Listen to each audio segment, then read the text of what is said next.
Good evening, everybody, and welcome to another episode of the Gaming After Dark podcast. I'm your host, Mr. Boom Boom Kaboom. Mr. Newcomb is in the room. I'm here with my amazing and lovely co-host, Miss Primal Eve.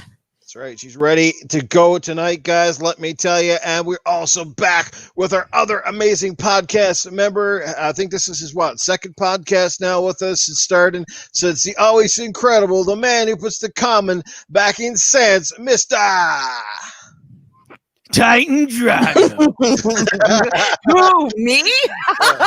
He had a who me. Me and Titan got to work on that whole timing bit. There's always that weird delay there, you know? I don't know if it's the YouTube or what, but it's almost like, Titan, here's your cue, brother. Here's your cue. This is going to be one hell of a show. We got some amazing topics, and we also got an amazing guest joining us here shortly. A man who needs no introduction. He is the busiest podcaster on the planet. I'm pretty sure he is.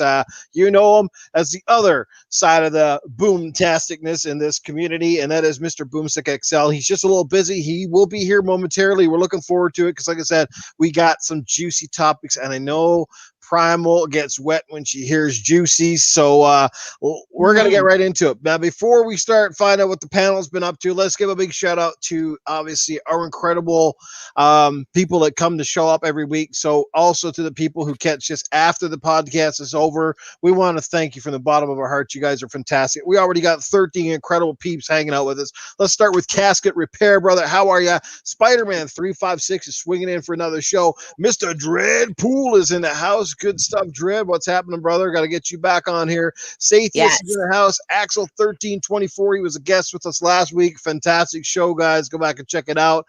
Timothy Dixon, Crazy Greek Dude is in the house. We got Middle Aged Game Guy, who is now a member on Primetime Gaming with Mr. Boomstick and killing it over there. Go check that out. Sathius, Joe Dunmore, Crazy Greek Dude, Blue Moon FC. Who else we got here? Wild Bates. Good to see you, Wild Bates. Back from the dead is here. That reminds me, we got to get another community game night going here soon. Yeah, man. So this shit's packed and ready to go. Let's get to the panel. Primal Eve, baby. I know you've been busy. You've been having a crazy life the last few months. Oh, what yeah. hell have you been up to? What games have you been able to play, if any, when you're not filling holes, apparently? Well, you totally distract me by saying that shit was getting packed. I almost got excited. But no, yeah, lately my kid, she's had an injury and I've been kind of playing nurse, not like a hot nurse, just like sweaty, gross, braless, sweatpants, t-shirt nurse. That's been me. But no, I've the only game I've really been playing is Forager that was on Game Pass. It's kind of like a Zelda and I'm gonna butcher this, Terraria. That game. Right. And it's like that, and it's something easy to drop in, drop out. I have been actually binge watching a little bit of TV because she hasn't been able to function much. So we did watch Umbrella Academy season 2. I don't know if you guys are caught up with that or even watch it, but that was interesting. I was actually kind of disappointed, but yeah, other than that, now that my kid can function again, I'm totally about to hop on this bitch and start playing some games because I'm so damn behind. And first in line for a Primal Eve is going to be Apex Legends. Damn right. How about my brother Titan? What you been up to? And who is the person who needs the L for the down thumb? Come on, guys. We're not even 10 minutes into the show. We get a down thumb. Well, we got one of those. Right up your ass. Oh, yeah. Yeah, we got some Titan and Noof haters up in the house. They're like, we're just going to show up just to wreck this place. Somebody out there hates me, I'm sure. Silent Wyvern, still counts as engagement. That's right. We appreciate it. Thumbs up or thumbs down. It's all good. All right. You saw Wyvern, the real schmegma hours. I haven't heard that word in a fucking long time. Schmegma. Xbox Gamer Trev, what's happening, brother? How are you? Blue Moon FC, what's going on? Well, Titan, man, what the fuck have you been playing? What's been keeping you busy? So the other day, I bought this cool little indie game called, I think it's called Yes, Your Majesty, the kingdom management game. Yes! Tell me about it. Yeah, I really like it. Like, I wish there were more games like this. Like, if you make this like a AA or a AAA version of this game with like some more options, and like maybe you throw in some castle building, defense, or something like that, I would go nuts. But like I like it a lot. A lot of good choices. I just the people killed me just today. I had a strong running going too. I thought I was gonna possibly beat it, and then I figured out a way to lose the game. So that's if you're like you gotta you really gotta like balance all of your resources, because if the people get too mad at you, then they'll kill you. So that was the game. So it reminds me a lot of Frostpunk. If you played that game, have you played that one? I fucking love games like this, like any type of like simulator where you have to like build and control your territory and keep it going. Yes, Your Grace. I'm about to splurge. I've never heard of it, but it sounds like Your Grace. Dude, and it has like the most badass fucking trailer music in the world. If you if you watch it, it's done by a Polish metal band, which totally turned me into Polish metal. It's like really fucking awesome now. I know. I'm sorry. I'm going I know off you like Pole, Primal. Come on. Sorry. I know. All right. Ignore me. Carry on. My bad. I got excited. I never heard of the game, but you have me vaguely interested. This is an indie title on what? Xbox? Yeah. Yeah. I believe it's on everything. It's probably on everything, but small indie title, really, really cool. If you like those, I love management games, and it's like Primal. But I think developers are kind of skipping the simple ideas sometimes, like things like this. Like I feel they are worried maybe a little too much about the graphics, and I think they get caught up in all those possibilities. I saw a tweet yesterday about a game. It's like where you create your own hell.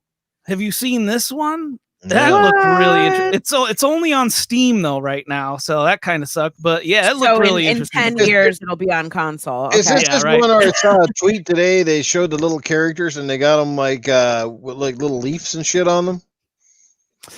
Maybe I don't know. I mean, if they were little if they were cartoon guys and they were getting like dismembered and like thrown into traps and stuff, then that's it. They were like little naked people, and they were asking what kind of censorship should they use, like the blocks or the little leaves or whatever. Yeah, and like at the beginning, it's like mature. They like throw it all over the screen. I like that. Woo! Well, I just heard an explosion in this house. It is the one, the only, the busiest man in podcasting, Mr. Boomstick XL. Boom! How the hell are you, brother?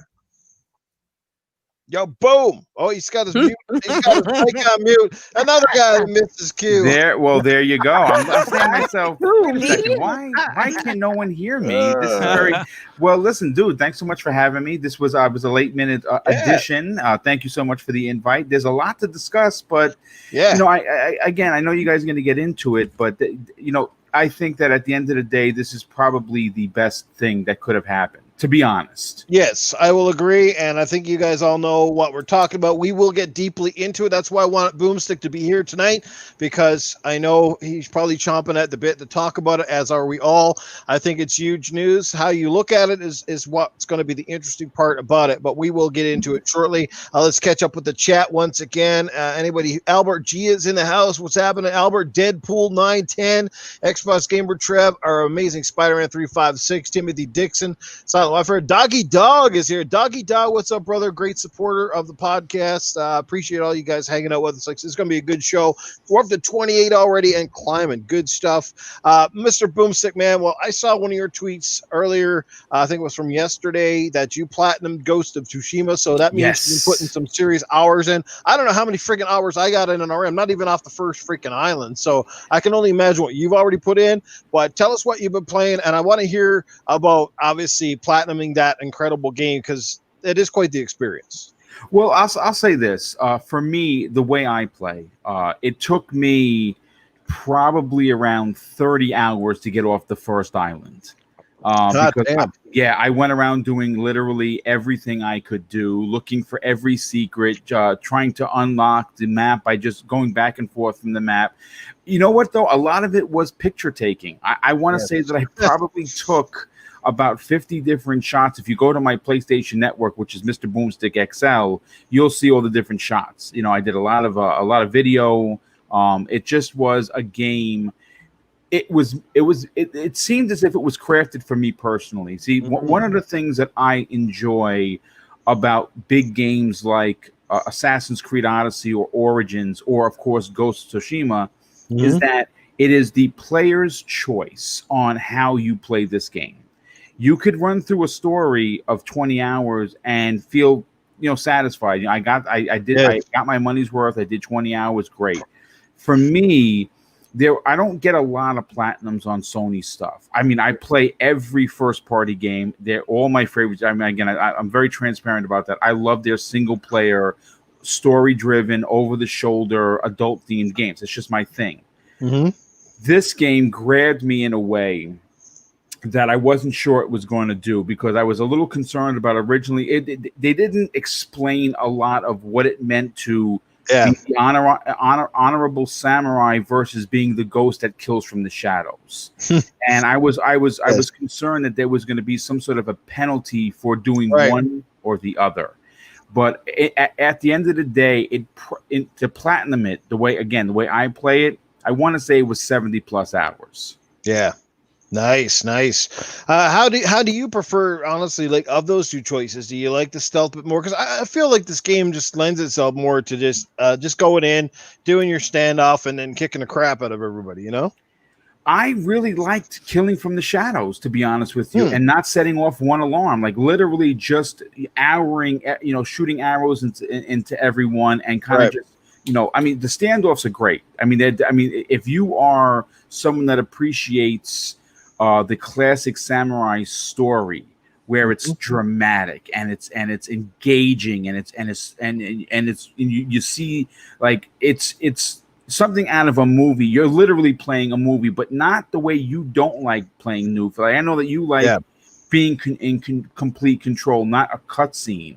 And the way that they did it, they gave you enough cutscene, but they stopped right where it was time for you to get down. And I think, look, I said this, and I may get booed for this. The fact that this game is sitting at an 83 on Metacritic is a travesty of justice. And the other travesty of justice is the fact that The Last of Us 2, a game that, in my honest opinion, I currently loathe. I literally have such a distaste for that game that it's not even going to make my top 10. And you say, wait a second, Boom, you put 50 hours into it. Yup, I did. And by the end of that game, I hated Ellie. I hated Naughty Dog for what they did to her and what they did to one of my favorite characters that I fell in love with. Boom, I heard you say this on your podcast too. I got a quick question. Sure. All right, so you hated the way they took the game. Yes. And I feel like, it's almost not fair a lot of times, right? Because of the way you might have envisioned something, but I'm sure you would have accepted a lot of ways that game could have taken, right? But my main question is about, like, the gameplay of it all. How did you like the gameplay of it? Okay, here's the thing. This is where it gets wacky, guys. Okay. This is where it gets wacky. Okay. Wacky. The graphics are second to none. They're gorgeous. Right. The crafting system, incredible. The stealth mechanics on the level of Splinter Cell. So it's A+, D. And the D comes into the story, which was so disjointed and so put together, like it basically, what it felt like after having all of these pluses was that the story was, just imagine this in your head for a second. And I think Primal Eve will appreciate this. Your daughter rips up your favorite comic book and you are devastated. And she feels bad. True. She's 5 years old. So what does she do? She tapes it back together. And you're like, oh my God, Dito, this is beautiful. Thank you so much for fixing it. And in your heart, you're melting because she knew that she hurt you, but she somehow put this back together. That's how I feel about Naughty Dog and the story. They took a perfectly good story. They decided to rip it apart, put it into a shake and bake bag, dump it out, and tape it back together. Oh, man. Nice.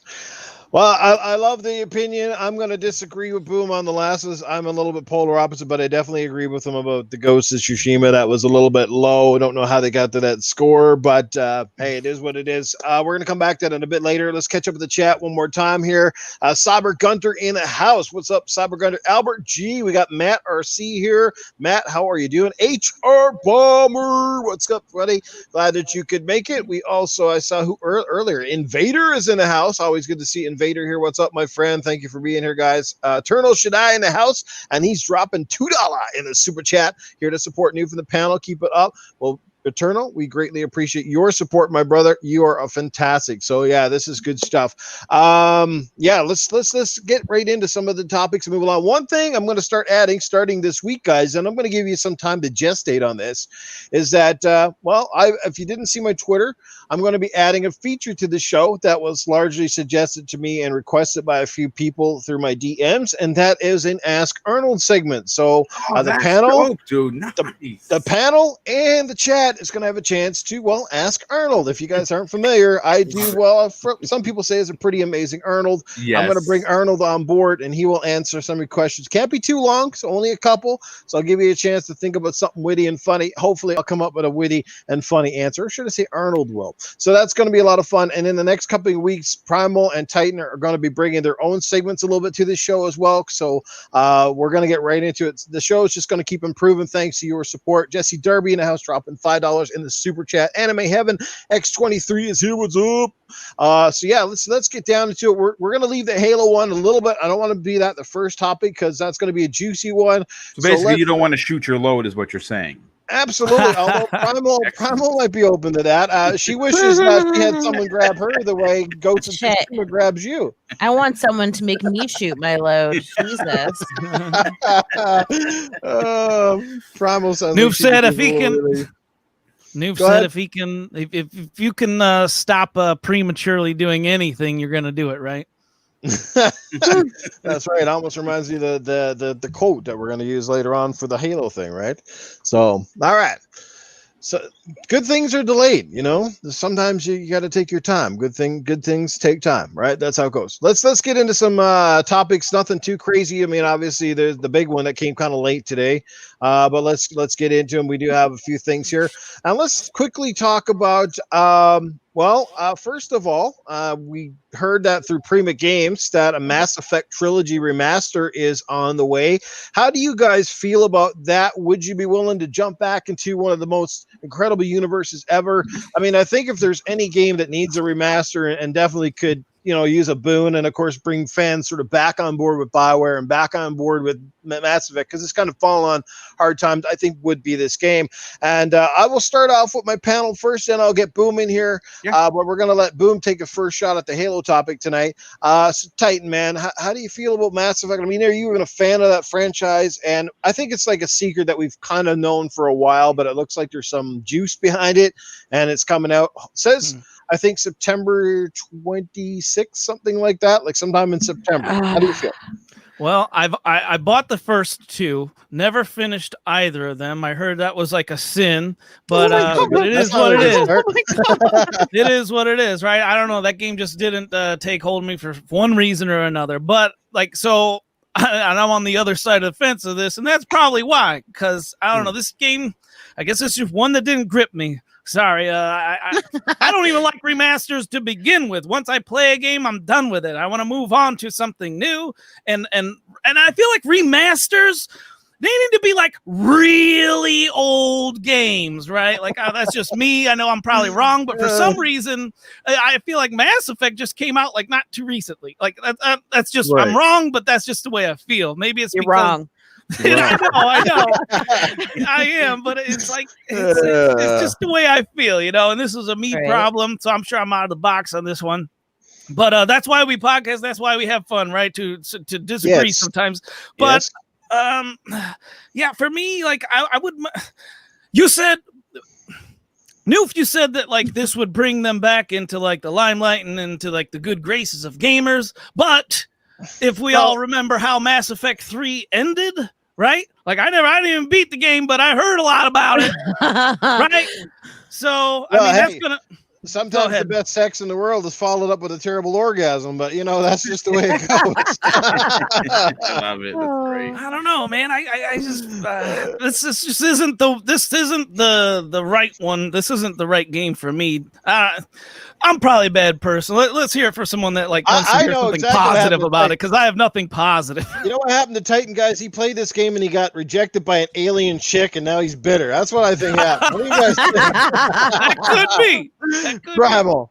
I know. Probably. Oh my god, yeah. I absolutely fucking love Mass Effect. Played all of them, almost all of them, multiple times. The first one actually didn't have a good grip on me. Didn't rub me the right way, I should say. I landed on a planet and I didn't know how to get off the planet because I think I'm hot shit and know how to do everything. So I never paid attention to like the little tutorial like blip that they had. But Mass Effect to me is a massive part of gaming history. It's one of like the best like RPG fucking shooters. That's like incredible with all the choices and the different characters and all the people you can fuck. Like if I could fuck them all, I would. But my heart goes out to Garrus. He's my man because he's really good with the sniper. But 2, by far, one of the best games that I have ever played. 3, yes, they did kind of fuck up quite a bit, but I think it's because they were somewhat on a rush, and EA has their timelines of trying to get things done. Like, it was horrible to know that they used an actual stock photo for one of their characters. Like, that was one of the most disappointing things. Yes, the ending was also disappointing, and then they tried to fix that ending with another ending, and it was just like, stop. Like, leave it alone. Right. And I think it's fantastic because, believe it or not, a lot of people will tell you that Andromeda was their first Mass Effect, and that's just wrong. Like, that's a really sad thing. So the way I look at it is the same way that I look at Kingdom Hearts. Like, they're giving people an opportunity to play games that they may have missed out on before. Yeah. So I'm really excited. I love Mass Effect. Like, so this is like a really big deal for me, especially to see the first one possibly kind of like polished up a bit would be fantastic, and I'd probably enjoy it more. Yeah, that's a good point. Yeah, playing Mass Effect Andromeda, if that's your first game, that's like saying that someone like Roseanne Barr was your first girlfriend. You know what I mean? Like, or you fucking had Sally Jesse Raphael on your fucking ceiling or something like that. But you're buying it, though, right, Primal? Yeah, oh, of course. I will find a way. My kid's healthy. She can work.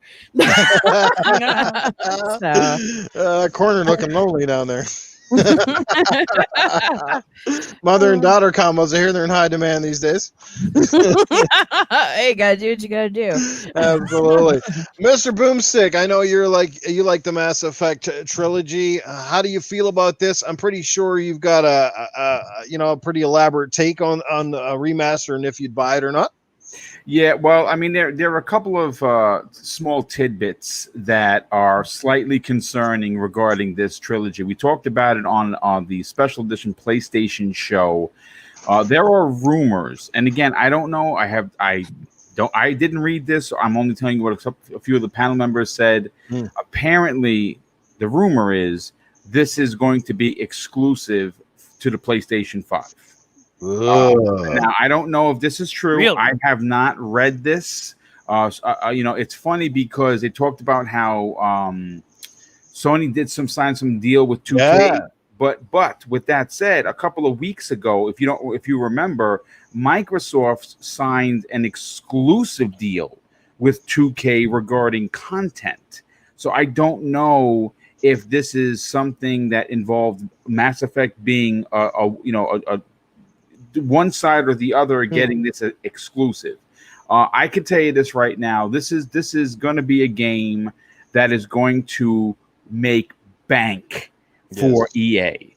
This is something that I think you can hear how excited Primal is. I have to say that of all of the achievements, and I'm closing in on 300,000 gamer score, having saved my entire crew at the end of is one of my crown achievements, literally. Yes, that was an orgasmic achievement. I jumped out of my chair and literally almost hit the ceiling, which is 8 feet high in the apartment, because I played through the game the third time. Yeah. Oh my gosh. Yes. No, good for you. And I am proud of you. And I don't even know if I have that. I think I gave up after Miranda took a fucking rock to the face. And I said, all right, that's it. I'm done. That game was, again, I know a lot of people didn't really care too much for 3 the way it ended. Listen, I'm going to tell you this. If this is being done, even remotely, like Resident Evil 2, even remotely, it is going to really steal someone's life for 100+ hours. Because if you think about it, if you really enjoy this kind of storytelling and game playing, you can drop 50 hours into Mass Effect 1 without easy, no questions asked. Yep. So if you someone like Primal Eve, someone like myself who really enjoys finding everything, getting every achievement, finding every upgrade, you can easily, and again, even if they charge $60 for this, which is probably what they're going to charge, and that's fine because you're getting, from what we understand, all 3 games remastered, and you're getting all the DLC to come with it, which there was a significant amount. Yeah, there was. And multiplayer too on there for anybody who wanted to do that. Yeah. You could get 200 hours worth of play easily on a $60, dropping $60. So it is going to be worth it. And again, I think it's going to do very well for EA, even though I think EA are scumbags, and that's the truth. I mean, them, Activision, and 2K are the absolute worst when it comes to consumer friendliness and consumer first theories. They don't believe in it. They just want your money. But if this does come out the way we are expecting it, where it's a 3-game package, all the DLC, multiplayer involved, $60 in and out, it's going to be great for the community. Well, totally. I agree with you. I mean, first of all, the original Mass Effect trilogy was not in true HD, or certainly wasn't in 4K. So to get a definitive version, running at maybe at least a full 1080p, with better textures, like the bells and whistles. But most importantly, what I would love to see is, one, if they make it for, say, Xbox, PlayStation, and Switch, I would even buy it probably twice, because I definitely would buy that for the Switch to take Mass Effect on the go, and which I don't know if that would happen, but I can't see it fitting on a cartridge, that's for sure. But but I would definitely buy it for the Switch if. And I'd say it's a big if they even make it for Switch. And the biggest thing, and I think we can probably all agree, is the second and third game were really pinnacles of the franchise. I mean, both games were, number 2 is still revered as the best. Number 3 had better mechanics than number 2, if you ask me. Andromeda, that's probably the only thing that Andromeda did relatively well, is they took those mechanics and improved upon it again. But I would like to see them go back and really put a lot more work into the original Mass Effect, because we all know that there was some clunky controls. I mean, back in 2007, I think it was, when it came out first, we took that for granted. It was kind of like, okay, it is what it is. But now if you go back and you play the first game and then you play the sequels, it's kind of like, ooh, boy, a lot of stuff got better. Not to mention there was a lot of boring Land Rover segments as well in the original game. But, the original game is near and dear to hearts of many. And why the hell Microsoft wasn't smarter at the time and just bought up BioWare after that game is beyond me. Because dude, it is one of the biggest misses. And I've talked about this. That's why in the last couple of weeks, if you've noticed, I've been so hard pressed to talk about Microsoft buying WB. Yeah, because there are certain instances in in gaming that you look back to. And if you look at what BioWare in their prime have done, specifically for Xbox, they released obviously Knights of the Old Republic 1, right? Jade Empire, Mass Effect, 3 different brand new IPs that were exclusive to Microsoft. Could you just imagine if they would have been one of their first party devs? I mean, again, it's so long ago, we don't know if they would still be there, but you would imagine so, right? They would be there like a coalition or someone. And if they had them under their belt when they were in their prime, my God, could you just imagine? So they missed out on that purchase. That's why I'm so hard pressed for them to get WB, because it's a once in a lifetime thing. Yeah, and it makes more sense for Microsoft now than it would have back then. Because, missing out on BioWare, it's still a mystery, but we also know that Microsoft was not quite the publisher-friendly environment that's true today. Microsoft is a completely different company today than they were in 2007. Back then, they had their staples, but there was a lot of logistics going on, and they weren't so friendly. Now with Game Pass, and of course, trying to provide constant content, it makes sense to get somebody like Warner Brothers. And you hear a lot of people, the whiny guys in the community are like, well, if you buy Warner Brothers, it might not come with the properties. Who cares? Who cares? It's Rocksteady. It's Rocksteady. It's it probably would, but even if it didn't, you're still the magnitude of 3 or 4 of those devs alone. Like Rocksteady knows how. That's the thing. You can take the cape and the cowl off of Batman, and you could call him Rubber Bumper Batarang Flipper Game. That game still would have been freaking amazing. Like, that's the thing. And people get too wrapped up in the properties, but you still can't deny that they know how to make a great video game. And that same thing goes for the team that made Shadow of Mordor, and the same thing that goes for, a variety. Warner Brothers Montreal. These are top developers that, when the meal ticket's on the table, why would you turn them down? That is going to give you a staple of incredible games with or without the properties, and that's all there is to it. If you get the properties as a bonus, you can take it to the bank. You can still even make your games and put them on PlayStation if you wanted to, and still make tons of bank. Like I said, they go into Game Pass day one. The Xbox guys win because they don't have to pay $60 for the game, and the PlayStation dudes would. So it's win-win for Microsoft. And the thing is, Mortal Kombat would be an automatic. Mortal Kombat. That's an automatic. That there is no license necessary for that because they own the IP. Mortal Kombat. Yeah. If you guys haven't played Mortal Kombat 10, 11, and beat those, oh my God, the story in both of those is top tier, man. Mortal Kombat 11, I didn't know they could come up with such a cool storyline for Mortal Kombat 11. And not only now, and after beating it, it's like they can literally go anywhere with it. Like this is like, it's literally back to the beginning. Anything could happen in Mortal Kombat now, and I love that, man.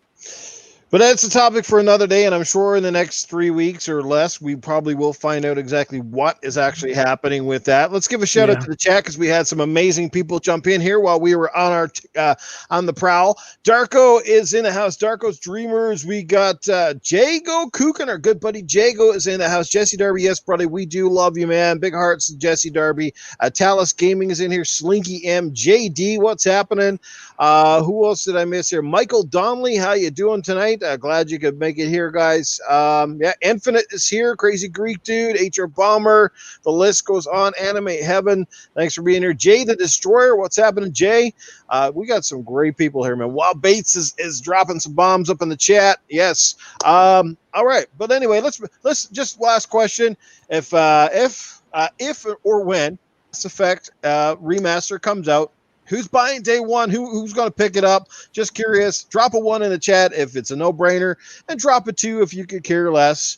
Just would love to know. I think it's safe to say everybody on the panel here would give it a 1. Oh, no. Yes. 100%. Oh yeah. No. Can we screen cap that? All right. Okay. Titan. All right. Here. I'm going to pose you a question though. If this game comes out on Game Pass, would you give it another shot? Oh yes. Okay. Just for saying, sure. like 100%. Yeah. Oh especially man, if they do it correctly. Boo on the tube. Hey, I understand, guys. For some people, look, you play the games. They're going to be essentially the same games, just with a new coat of paint. So I totally understand for the people that don't want to buy it. Maybe you're just not into that franchise, or maybe, like I said, it's come, it's done. You'd rather see a new Mass Effect instead of going back and playing games that basically you've already beaten. So there's a lot more twos than I figured there'd be. Yeah. Yes, I am shocked. Yes, Psychonaut 8. What's Team happening Titan for number 2. Yeah, Timothy Dixon with the 2. Timothy, what's up with you, man? Nothing's wrong with you, Timothy, man. You are the man. Never forget it. He is the man. Titan's going with the guys that give us the 2s. Hey, look, Boomstick changed his gamer thing tonight. He's Craig. I did. I'm Craig the Boost, because it's funny because when I had that interview with Major Nelson a couple of weeks ago, he was calling me by my first name, and people were like, Boom, was he joshing you by calling you Craig the Brute? And I'm like, no, my name is actually really Craig in real life. Well, my real first name is Tony, and you know what that is backwards? Why not? I like it. How many times have you used that as a pickup line? Let's be honest. Absolutely. Hey, baby, my name is Tony. If you spell it backwards, it's why not? Oh man! All righty, tell us what's going on, man. Am I getting Kingdoms of Amalur remaster? Quite possibly. Oh my god, dude! Yes. That's another one on the radar. I know. Yes, we've heard Boom rave about this one many a times. It is. Look, folks. Listen, I'm going to say this. You know how Primal gets her panties wet by talking about Mass Effect? I'm going to get my panties wet talking about. Okay, it is by far one of the most incredible action role-playing games that I can guarantee you half the people in this chat have not played. It puts modern games to shame, and this comes from a studio that was literally built together, that involved obviously the famous artist, my God, something with a V.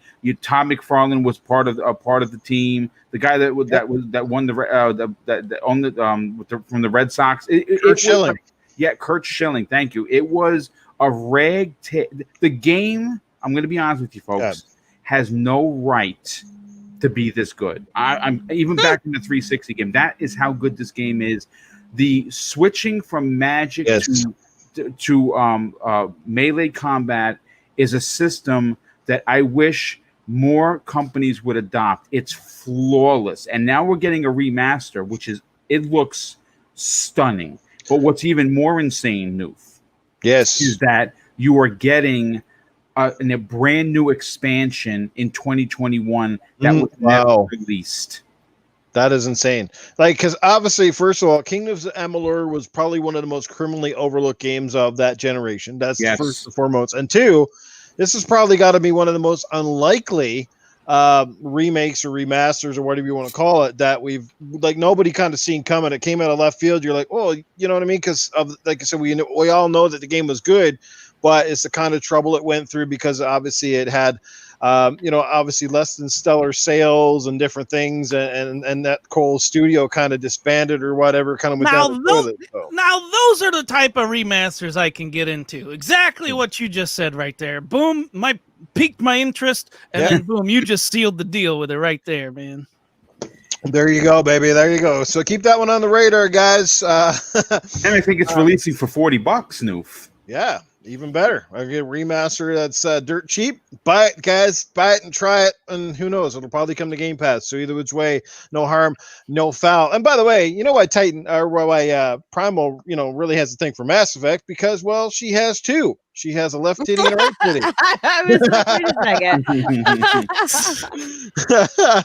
All right. Boom. Yeah, let's get going. Let's move on to some more topics. We got a lot of juicy stuff for you to get into. Juicy and moist seems to be the word going around tonight. That is for sure. And I love having Boomstick here. Let's Boom gets a chance to kind of also go off the rails a little bit, guys, when he's with us. So that's good.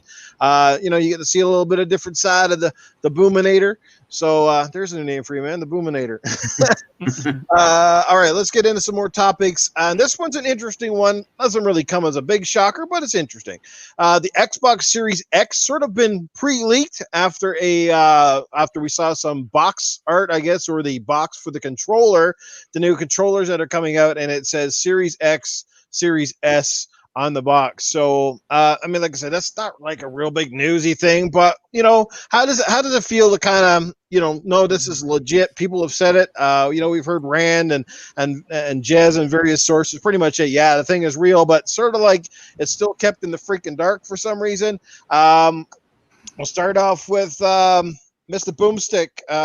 Obviously now we know it's real. I mean, I would assume after seeing that. Just how do you feel about it all? I mean, look, it is one of those situations that is, when it first became public that they actually had hands-on controller, I was the first one to say this has got to be some sort of guerrilla tactic, forced leak by Microsoft to get people talking about Xbox in a positive manner. And apparently that was not the case. These were sent out to retailers, and they were selling it because it just looked like a regular controller. Like you wouldn't have known unless you're really looking for that share button that's part of the new controller. Yeah. And it has been verified by numerous sources that it is in fact real. I think that it is certainly interesting that it said right clearly on the box that this is for the Series X and S, because a lot of people were originally, well, don't they mean the Xbox One S did whatever? No, it's the Series S. Rand actually talked about it on his show. He knows someone that actually saw it, so it does exist. It's a shame. It's a shame, but it is like Fable, the worst kept secret in gaming. We all knew it existed. We just want to know when we could pre-order it, or how much it's going to cost, what it looks like. My question is, with this massive leak, because it is a massive leak, it is definitely a breakdown in policy for Microsoft. Does this force Microsoft's hand to do this so-called August event sooner than later? Right. Interesting. Yeah, it is very good. Yeah, they do have one coming up this month. Primal, I mean, obviously the Series S exists. How do you feel about it? Is it even on your radar per se? Kind of a wait and see. Kind of sucks that another leak's out there, but at the same time, like I said, it's like Boom mentioned. It's the worst kept secret. I think we all pretty much knew it was coming, especially when you call the Series X. Like usually when you start naming something a series, then you know that, well, a series means usually more than one of something, right? Right. So, it's kind of like a stupid leak, but a leak none the same. How do you feel about it? And are you even remotely excited about a Series S? No, I'm just kind of like, okay. To be honest, it's like, of course, it's not surprising that there's another series in the series of their series of Xboxes.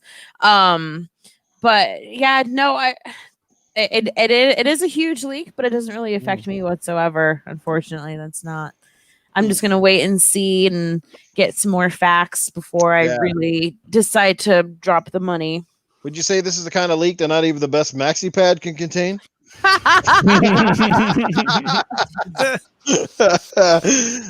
There we go, guys. Can we send a box of jumbo sized maxi pads down to Microsoft and say, here you go, guys, plug the leaks? That'd be funny. Xbox maxi pads. If this wasn't leaked, no one would. We still wouldn't know about it. Like what's marketing for? I don't know. I don't know what Microsoft marketing for. How about you? They don't even know what they're marketing for at this point. Game Pass, and that's it. Did that whole thing just make your underwear crawl up an inch or two? Like, how do you feel about it? A joke I made on Twitter finally caught some traction, saying that I was getting both consoles at launch. Oh, I saw that. That was funny. Series X. I saw that. That was good. I finally tweet I made finally caught some. It's been a while since a tweet I made like that has caught some traction, but it's cool because for all the people that claimed that this was real, it's sweet victory for them. And for everyone that hated them for predicting it and saying, Dealer and Rand and all them, that they don't have quote unquote sources, all those people eat crow. And if you can't handle it, then I'm sorry, but you need to grow up. And it's just like, because no one can just guess that this is coming out, right? If you're still crying that they don't have legitimate sources, especially when every PlayStation leaker has been 100% wrong for over a year now, people just start to look absolutely foolish. I don't know how these people have followers. Yeah, it makes I don't know. Don't really get it. Well, speaking of the controller though in the box, right? Like we've seen the controller now. How do you guys feel about that controller? I mean, you're kind of fundamentally glad that they didn't really rock the boat. They didn't go all out and make this thing look weird like a spaceship, or try to really change a controller design. I guess that's sort of almost after each iteration has gotten a little bit closer to perfection. And Boomstick, how do you feel about the controller? Do you feel like, obviously having the Xbox, and I'm pretty sure it's probably your favorite controller, how do you feel about it now? Obviously knowing how it looks, it exists, all that stuff, and having a share button finally. Well, I think the share button is key. I think that actually really needed to be there, because hitting the guide button then twice and and I know it's like, whoa, my God, a whole step more. But the way PlayStation does it is perfect. So the way that you're going to be able to do it now is great. I am going to say that I'm glad that it didn't change, because quite frankly, it's perfect. That you can't fix perfection. That's the reality. The Xbox One controller, whether it be the Elite or the regular one, is by far the best controller in the business. So yeah, they did change it I mean, they made it more round on a corner here or there, but it's ultimately the same controller with an extra button in the middle. And like I said, it's to me, you really can't change perfection. Yeah, and that's awesome. Just while we're on this same topic as well, and we're kind of going to go off of this. I don't know if you guys had seen Tom Warren's tweet, but it looks like based on some kind of controller art or something, it looks like November 6th is the release date for the Xbox Series X and possibly the S, because I see a big orange sticker that says "Do not sell or display before November 6th, 2020." I think that's from the new controller box. That's on the box. That's like the one of those disclaimer stickers that they put on it. Mm-hmm. So there you go, guys. We may have the new leak date right there of November the 6th, which would definitely seem legitimate to me, and coming from Tom Warren, who's a pretty good Xbox source as well. So so we'll weigh in on that too. So also, if you remember, November 7th was the release date of the Xbox One X. Interesting. Yep. True story. So let's go Primal. We'll come back to the release date thing in a second, but let's just talk about the controller. Primal, how do you feel about the controller? You kind of glad they kind of kept it within the boundaries, so to speak? Oh yeah, because I'm completely comfortable, like hand position wise, and it's always been difficult for me to go from the PlayStation to Xbox or Xbox to PlayStation, because it's the weight of the controller, it's the spacing of your hands, the thumbsticks are so fucking important. I'm really tired of having them jammed in the center on the PlayStation, and the share button is super super super awesome because there's those moments that you want to catch, but you're still actually like within a multiplayer game or a situation where you don't have time to, hit your guide button, hit X to make sure that's either recorded or a screenshot, or if you want to change your time real quick, you got to go through. It's just too much. Those extra seconds are precious, especially in a multiplayer game. So for me, that's really, really important. I think that's really awesome. You're trying to share a chicken nugget, but you got to kick it under the table and take it from the dog before you can give it around, right? How about you, Titan Man? You kind of glad that they decided to stay with the design, the fundamentals of it anyway, and just kind of improved upon it. Obviously, rubber gripping, the share button, an improved and easier to control D-pad, which obviously borrows inspiration, obviously, from the Elite controllers. How do you feel about it now? Yeah, it's great. I was actually in a party chat with Dealer and Colt in like 2017, and I told him, I was like, I bet the next generation is gonna be the first one where you're actually gonna bring your controllers over next gen. I called this in 2017. I said, because I said, like, the controller is so good right now, and this was, I think, even before the Elite came out, I believe, when I made this. Yeah. But because to me, like, the only upgrade they could possibly go, in my opinion, is making like the paddles available to either be, turned off and on for the back for those first-person shooter gamers, like, because I do not want to pay the price of an Elite controller. Like, I pay too much as it is. Just I have a Minnesota Vikings custom controller right now with my name, graved on or whatever it is, right. And I also ordered another one, so like and that's like $100. That's like, Jesus Pete's, man, that's too much for me, so like, I do not want to pay that price. So maybe like that's the only possible upgrade, and I'm glad they didn't go any gimmicks. I'm glad I'm not blowing into it and things like that, So I'm glad I hope that they have, and I'm sure they will, but I'm hoping that they're going to have the new one as part of Design Lab again, because I think that's the way I want to get one, is I'll probably do the Xbox Design Lab version. Yeah, I love the one that I have with my gamer tag on it. I think that's dope. I commend Microsoft for that. I think that's really cool, to actually get a personalized controller. That would be a fantastic giveaway for the community too, is to get your own controller and do a giveaway or two. That definitely something down the road. Let's give a shout out to the chat before we get into some more stuff here. VJ, what's happening, brother? Shout out to VJ, who kind of gave me some great tips on the show. So shout out to him. Jesse Darby drops a $5 super chat earlier. He says, Cletus, well, just for that, Jesse, you deserve to have this, brother. Well, hey, Fiddler Diddly, how's it all getting on, people? My gosh, it's been a long time since I got on the podcast. You guys is fantastic. And we almost, 50 people. That's 50. I can't even count that freaking high. So that's fantastic. 50 freaking people, man. The last time I had 50 people was I had 3 relatives over, and we had 47 pigs. That sound about right there? Yeah, like 50. So that's how we had a moonshine party in the backyard. And let me tell you, that shit was awesome, guys. Let me tell you, nothing better than having relatives, pigs, moonshine, and some video games. You got the video games, and you got some cheese and crackers. You can do anything. It's almost impossible. It's great stuff, guys. You guys have a good night. Now I'll let you get back to the show. And you got some awesome people. You got guys, who we got in this chat here? You got a guy named Phil Pyromancer. I'm not sure what he failed at, but I hope he's doing good today. And you got Big Dog. He says, yo. And we got A.B. Kim. A.B. Kim of 72. What's going on, brother? Make a bad seed. I hope he's putting some bad seeds in his old lady. Now, come on now. We got a Sparhawk up in here. Holy jumping Jesus. We got lots of fucking guys in here. We got middle-aged game guy who says the PS4 start button is harder to find than a woman's clitoris. Well, holy jumping down. Yeah. Well, man, oh man. Anyway, I'll let Newton get back to the show. Now, y'all have a good night now. There you go. There's Cletus, guys. Holy shit. Haven't heard him in a while. Great. That was good. Oh, fuck. All righty. You want this character to be real. Psycho 98, what's going on, brother? So let's talk about that release date. I'll go back to Boom since kind of interrupted the thought here. So Boom, obviously it sounds like this is the first you've kind of caught wind of it. And I'm sure you'll go into depth on this as well on your podcast this week. But November 6th, does it feel like that's legitimate? That falls on a Friday. And obviously, we know generally Microsoft comes out in November. You think that's a great date for them? I'm not sure, because what was the release date for Cyberpunk?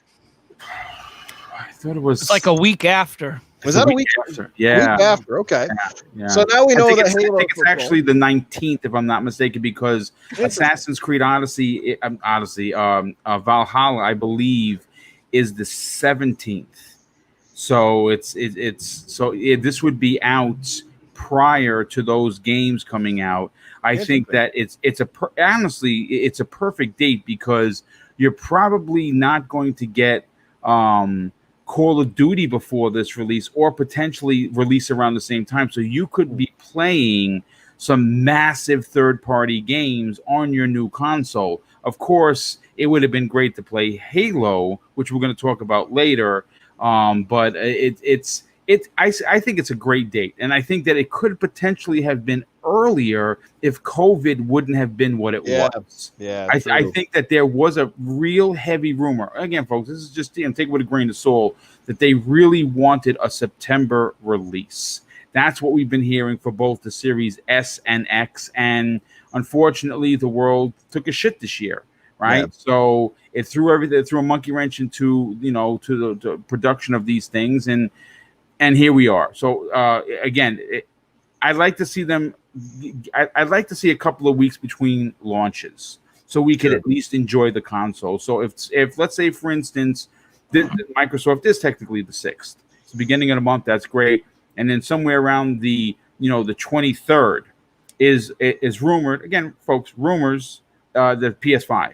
Yeah, give you a couple of weeks to enjoy the Series X. Then you get your place. Again, that's if you're buying both. If you're buying both, like I am, then you're going to have a chance to play with one and then play with the other.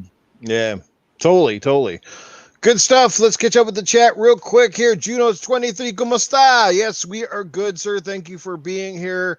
November the 19th looks like one game. November 17th on another. So, yeah, you're going to get your Series X, and it's going to be a stacked November by the time it's over. And I'm sure there'll be lots of great new additions around launch for Game Pass as well. It'll probably be I'm pretty sure Microsoft, they'll do a big announcement like games coming to Game Pass in that launch week because they're definitely going to want to make sure that that's front row and center with every console that's bought. So expect a big announcement there and something really cool to come to that platform for sure. Primal Eve, baby. How you feel about November 6th? Did your panties get wet for 6? No, this is a smart time. A lot of big releases they know this is a smart time because we're in fourth quarter, we're in holiday time, we're pushing Black Friday. This is the crunch time. This is a lot of people like where people do their holiday shopping, getting ready for whichever anybody celebrates, Hanukkah, Christmas, Kwanzaa. Everybody's going to buy a video game system. So to be able to do it early enough in November to gyrate enough attention and have good enough reviews, which means that they're going to be even more super slammed once Black Friday comes up. So this is it is exciting, and this year can't go by slow enough.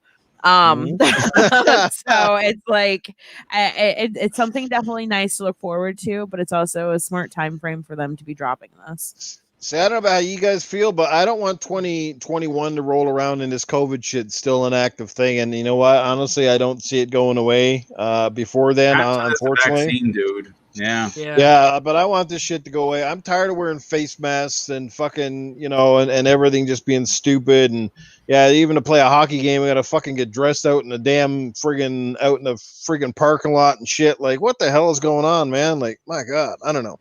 Crazy stuff. But anyway, why don't we get off topic? Titan Drago, November 6, man. You like it?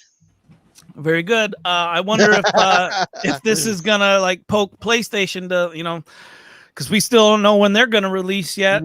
So are they going to, it's gonna be crazy if they release it like the PlayStation 5 in October. And I think that would be a win for PlayStation. If they can release their PlayStation 5 before, even if it's just like a week before, I think even a week, that's huge. I think if you're a week ahead of the competition, that's huge. Like I remember when the Xbox 360 came out, and it was like it was way ahead of the PlayStation at the time. That was so huge. Like you had this next gen system, the Xbox 360, and it had no competition. It had nothing on the level. So I think like if PlayStation can somehow release it before then, like even a week or even somehow get it to October, that'd be huge. Well, it's a good thing PlayStation or Sony in particular aren't like a person having sex, because honest to God, you would never have an orgasm, because it'd be like the girl going, "You come, baby," and then PlayStation would be like, "No, you go first. Come on, baby. No, you go first. Come on, let me come. No, you go first." Because that's what Sony is always waiting for Microsoft to come first. Jesus. Xbox is like, hey, we'll tell you when we're going to release our system. You release the price first. How about it? Price. There you go. You got a deal? Oh, man. Failed Power Man's was funny. He goes, I love the face mask. All the ugly people have dates now. It's kind of funny that he says that, because I've seen a few people lately. You kind of go, yeah, they got nice eyes. I wonder what they look like. Then they pull their face mask down. It's like, oh, the reveal. Oh my gosh. At my job, they need to remove their masks for a moment. It's always a lovely surprise. I'm like, whoa, some dude had his entire beard jammed up in that shit, and I had no idea. Freaked me out. But no, there's definitely a surprise. This needed to go down when I was a teenager, when I was breaking out like crazy. Right? Fucking braces and shit where my teeth were all I used to have the world's biggest gap between my teeth. I was always embarrassed by it. And like I finally had braces and shit was straightened out. And oh yeah, I wish I had that shit. Was the tooth gap big as the thigh gap, or? Great stuff, guys. Well, anyway, keep that in mind. November the 6th, quite possibly the release date. We don't know for certain, but it definitely looks pretty legit after Tom Warren. And thanks to Crazy Greek Dude who dropped that in my DM. Thank you for that. Good stuff there. Like I said, we'll definitely get more information as the weeks go on. Primal, how you doing for time here? I know you said I actually have to go like right now because my kid's waiting for me. All right. So do you want to drop your Primal Eve's question of the night before you jump off? I'll do it real quick and I'll give you my answer. So I did tweet this out earlier today, but for those who don't use Twitter, my question of the night is, what game had the most disappointing ending for you? Like what game was so anticlimactic that the entire game was fantastic and you were ready for that ending and it just didn't didn't work out. That is a fantastic question. Anybody in the chat, feel free to drop your worst ending to a game that you can at least think of. I know one right off the bat that I can think of. I have two. Okay, so let's find out what yours are first, because you have to go, and then we're going to head over to the rest of the panel. What was yours? Yeah, and then I'll listen while I try and bandage away real quick before I go, because I want to hear your answers. But for me, we did mention it a little bit earlier during the podcast. It was Mass Effect 3. The game's old, so there's no such thing as a spoiler at this point. The final boss in Mass Effect 3, this was a huge deal, but it was a Marauder Shields. Marauder Shields is a common enemy that you fight throughout the game, and that was your final boss. Like that was the final fight before you finished it, and that was just so disappointing. I was just like, where's this epic battle that I was supposed to have? Actually, the more I'm talking about this, the more I'm thinking of other games. I'll do 3 real quick. Primal, I never beat the game. You just ruined it for me. Whatever. You don't even remember this. Spoiler 13 years later. Right? The second game for me would also be Final Fantasy X, fighting a giant black blob. Okay. That was the ending. The we used to call them mid bosses back in the day. I don't know if they still do now, but those bosses were like the best bosses ever. Badass music, and then you get this round gooey jello thing, and that was really disappointing. And for my last one, I'll just throw out Gears of War 2 is my favorite Gears of War. It has the best multiplayer to this day, forever. But the ending was absolutely terrible. You had to use the Hammer of Dawn in a chopper.